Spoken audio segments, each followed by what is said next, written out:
निकालने वाला है। हाँ, जो कुछ भी खाया था अभी तक पेट में निकाल रहा है। देखिए कितना बुरा फाटा है। लार देख से फेचकुन निकल रहा है। हाँ, ये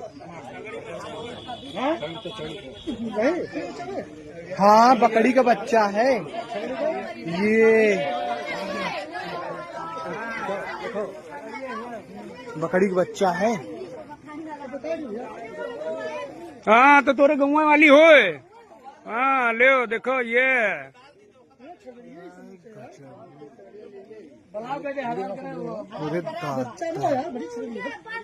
बड़े छबड़ी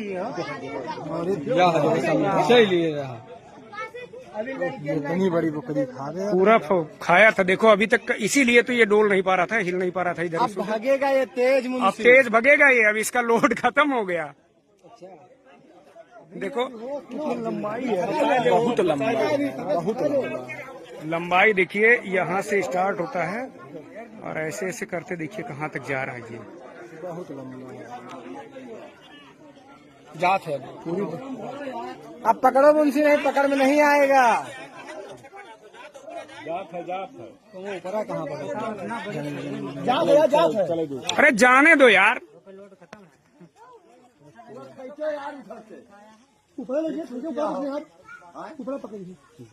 ऊपर पकड़ जाएगा, नीचे नहीं पकड़ जाएगा पानी में। देख रहे हो कितना लंबा है साला। पूरा समूचे छगड़ी खाया था। और ये ताजे लीला था जो है, हजम नहीं कर पाया है। कहाँ हजम करने का मौका नहीं पाया। देखो ये